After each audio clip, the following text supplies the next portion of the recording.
Good morning বন্ধুরা, সকলে কেমন আছো? আশা করছি সকলে সুস্থ আছো, ভালো আছো। আমার নতুন আরেকটি ব্লগে তোমাদেরকে জানাই অনেক অনেক স্বাগত আর অনেক অনেক ভালোবাসা। এখন ওই 7টার মতো বাজে, এখন থেকে তোমাদেরকে সাথে নিয়ে ব্লগটা শুরু করছি।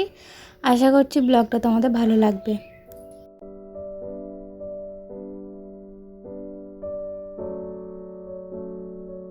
মায়ের ওখানে যাই, সকালে যাই, বিকালে চলে আসি। এবারে অনেক দিন হয়ে গেল থেকেছিলাম। তো এরকম যখন আমি 3-4 দিন থাকি মায়ের ওখানে গেলে, মাসে 3 মাস ছাড়া হয়তো একবার গিয়ে এরকম থাকি, নইলে ওই যখন যাই তখন চলে আসি। তো যখনই এরকম মায়ের বাড়ি অনেক দিন থাকি না, বাড়ি আসার পর মনটা খুব খারাপ হয়। আমার মা তো কান্না করে, আমি বাড়ি এলেই মা কান্না করে। তো মায়ের নাকি ভালো লাগে না, ঘর ফাঁকা হয়ে যায় আমি চলে আসার পর। তো যখন মাল দিতে যাই, কাজের জিনিস দিতে যাই, তখন তো যাই সকালে বিকালে চলে আসি, তো অতটা মায়ের মনটা খারাপ হয় না। আর এবারে গিয়ে অনেক দিন ছিলাম, মনটা তাই মায়ের খারাপ হচ্ছিলো। ফোন করে মা বলছিল যে বাড়িটা আমার ফাঁকা হয়ে গেল। তো যাই হোক, মেয়েদের জীবন তো এরকমই।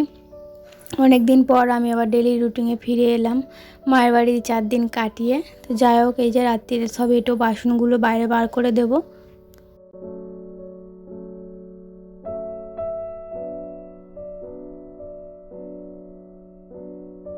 আজকে একদম হালকা পাতলা রান্না করব।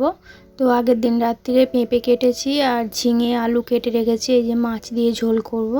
কি বলো তো, মায়ের ওখানে না কদিন খুব রিচ খাওয়া হয়েছে। এক তো রান্না পুজোর ভাত সারাদিন খাওয়া হচ্ছে, তারপরের দিন মাংস হয়েছিল। তো এগুলো খেয়েছি রিচ, তাই জন্য আজকে একদম হালকা খাবার খাবো।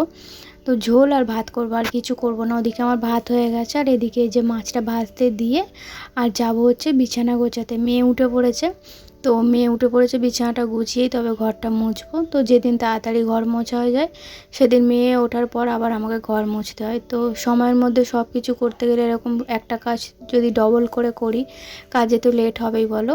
তাই জন্য একটু অপেক্ষা করে থাকি যে মেয়ে ঘুম থেকে উঠলেই তারপরে ঘরটা মুছবো।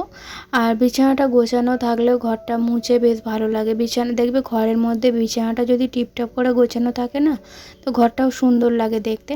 আর বিছানা যদি এলোমেলো হয়ে থাকে, মনে হয় যেন ঘর একদম এলোমেলো হয়ে গেছে, সব কিছু আমাকে গোছাতে হবে, তখন মাথা খারাপ হয়ে যায়। আর আমার বিছানার চাদর যদি একটু কুঁচকে যায়, তো আমি শুধু টান টান করে বিছিয়ে রাখি, কেউ যেন না বিছানার ওপরে ওঠে, চাদর যেন না ভাঁজ খাই, এরকমই করি আমি।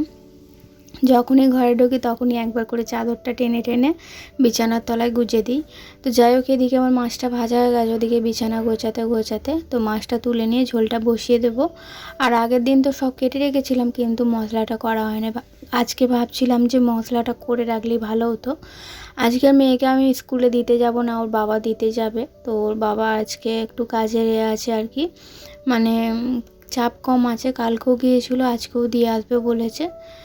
তো তাই জন্য আর আমার কি তাড়াহুড়ো করতে হচ্ছে না, স্কুলে যেতে গেলে একটু তাড়াহুড়ো করতে হয়।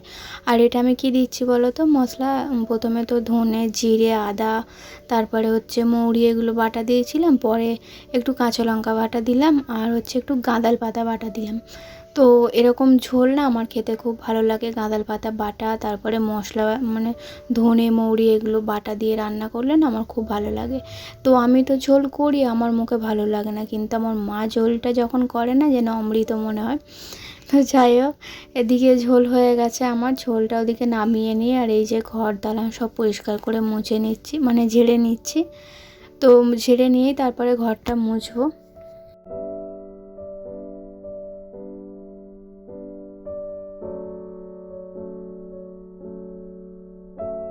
বেশ কয়েকদিন বাড়িতে না থাকার কারণে তো ঘরের অবস্থা খুবই খারাপ হয়েছিল। সব এক এক করে গোছালাম, পরিষ্কার করলাম, একদম ধুলো হয়েছিল। আর দালান তো একদম কি বলবো, ধুলো সাদা হয়ে গেছিলো। আমার হাজব্যান্ড ছিল বাড়িতে, ও শুধু ঘরটা মুছেছে। দেখো, একটা মেয়ে ছেলে যেরকমভাবে ঘরের কাজ করে, একটা ছেলে তো পারে না সেইভাবে গুছিয়ে কাজ করতে। শুধু পুজো করার জন্য শুধু ঘরটা মুছে রোজ কাজে চলে যেত, দালানটা মুছতেও না, ঝাড়ু দিত না। তো একদম দালানটা সাদা হয়ে গেছিলো। তো দালানটা এসে আগে পরিষ্কার করলাম, তারপর রান্নাঘরে টুকিটাকি একটু কাজ করলাম, ফ্রিজের ওপরটা পরিষ্কার করলাম, অনেক কাজ করেছি। ব্যাক ক্যামেরায় তোমাদের সেটা দেখানো হয় না। তো যাই হোক, এখন এই যে ঘরটাও মুছে নিচ্ছি, ঝাড়ু দেওয়া হয়ে গেছে, এখন ঘরটা মুছে নেব।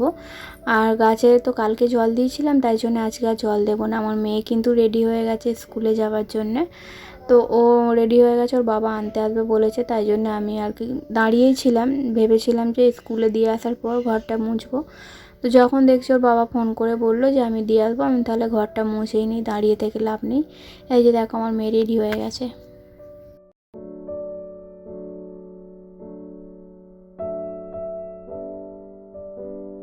কলে যখন জল আসে এই গামলাটার মধ্যে জল ভরে রাখি, কিন্তু সব সময় তো রাখলে গামলাটা তাড়াতাড়ি নষ্ট হয়ে যাবে, আর দেখবে রোদ্দুরে জলে তাড়াতাড়ি জিনিস নষ্ট হয়ে যায়। আমার আগের গামলাটা তো রোদ্দুরে পড়ে থেকে নষ্ট হয়ে গেছে। তাই কি করি বলো তো, জলটা সব বালতির মধ্যে ঢেলে দিই আর এই যে গামলাটা পরিষ্কার করে নিই। এখন যতগুলো বাসন মেজেছিলাম, রাত্রিরে বাসন, টিফিনের বাসন, রান্নার বাসন, অনেক বাসন মেজেছি আজকে সকালে। তো সেই সব বাসনগুলো এখন এই যে গামলার মধ্যে উপর করে দিচ্ছি।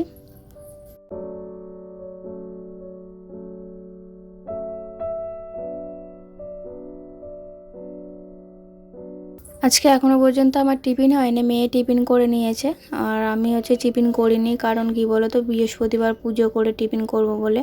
আর এই যে দেখো, আর সারাদিন সেইভাবে ব্লগ শ্যুট করতে পারিনি। এখন হচ্ছে সন্ধেবেলায় যে আমি সন্ধে দিচ্ছি। তো মেয়ে গেছে পড়তে, আমার হাজব্যান্ড এখনও আসেনি কাজ থেকে। অন্যদিন কিন্তু বিকেলবেলা চলে আসে, ওই 5:30, 5টা, 6টা এরকম চলে আসে। আজকে এখনও আসেনি। আর দেখবে আস্তে আস্তে না বেলাটা কীরকম ছোট হয়ে যাচ্ছে। এখন না 6টাতে সন্ধে হয়ে যায়, তো তারপর কিছুদিন পর দেখবো 5টায় সন্ধে হয়ে যাচ্ছে। আর এই যে দুপুরে মানে সকালে যেই সব বাসনগুলো মেজেছিলাম সেগুলোই এখন এই যে গুছিয়ে রাখছি।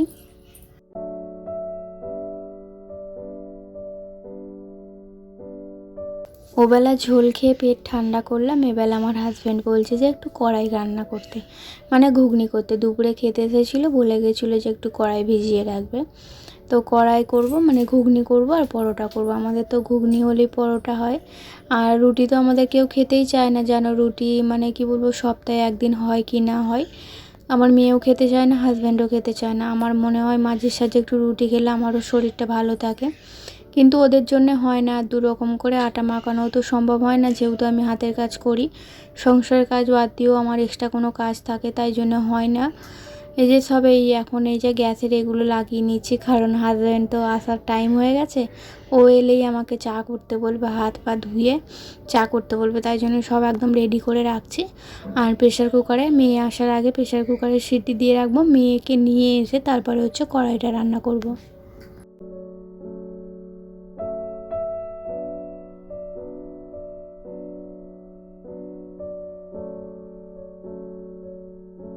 এই যে দেখো আমার চা হয়ে গেছে, সন্ধেবেলার চা আর বিস্কুট। এই হচ্ছে আজকের টিফিন। আজকে সেরকম টিফিনে কিছু নেই।